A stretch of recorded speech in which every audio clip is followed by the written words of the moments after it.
Bismillahirrohmanirrohim. Assalamualaikum warahmatullahi wabarakatuh. Salam jumpa kembali dengan channel Dunia Fana News. Di antara kita mungkin sudah akrab dengan ungkapan makan untuk hidup atau hidup untuk makan. Ungkapan itu sesungguhnya untuk membangkitkan kita akan kesadaran dalam menjalani kehidupan ini. Sungguh tak mudah menjalani hidup di dunia yang cuma sebentar ini tanpa dilandasi kesadaran. Mungkin seringkali kita tersadar tahu-tahu sudah besar, dewasa, tua dan dekat dengan kematian. Memang tak mudah menjaga kesadaran, karena itu memerlukan proses belajar terus-menerus karena hidup ini penuh dinamika perubahan yang sangat cepat.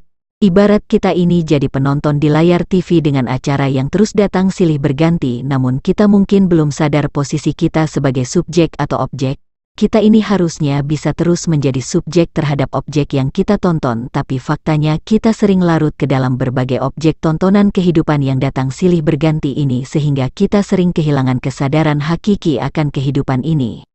Hal itu mungkin bisa dijelaskan konteks ungkapan makan untuk hidup atau hidup untuk makan. Ketika orang makan itu pasti sadar sedang lapar, tapi begitu makan kebanyakan dan sakit perut, pasti orang itu kehilangan kesadaran hakikinya, sebab makan sebenarnya untuk bertahan hidup, bukan hidup untuk makan dan makan saja.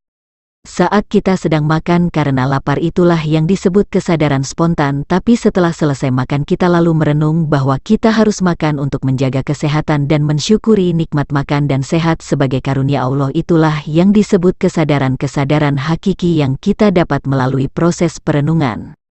Seringkali kita larut dalam kesadaran spontan sehingga kita tanpa sadar menjadi objek dalam kehidupan ini, padahal kita harus bisa menjadi subjek atas kehidupan kita sendiri dan bukan menjadi objek kehidupan orang lain di sekitar kita.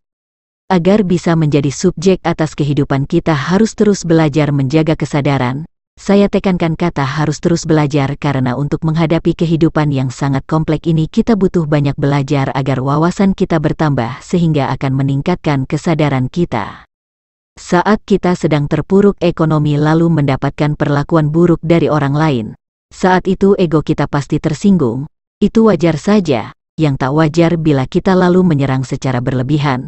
Sebaliknya saat ekonomi kita sukses lalu orang itu jadi respek pada kita, tentu kita senang. Betapa kita mudah jadi objek atas kehidupan di sekitar kita. Padahal jiwa kita harus menjadi subjek penonton yang independen atas macam-macam acara TV di sekitar kita yang datang silih berganti. Agar jiwa kita bisa menjadi subjek yang independen, maka harus terus belajar menjaga kesadaran hakiki dengan sering mereview ulang atas kesadaran spontan kita. Ada lagi analoginya, misalkan kita sedang berkendara naik motor atau mobil. Mata kita tentu berperan penting, tapi sesungguhnya yang berperan lebih penting adalah kesadaran jiwa kita.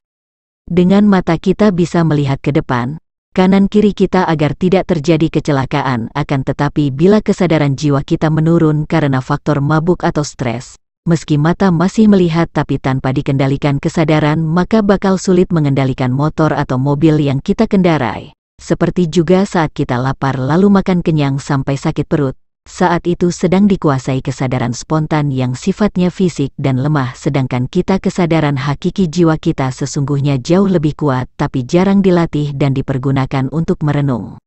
Demikian info dari channel Dunia Fana News. Terima kasih atas perhatian Anda.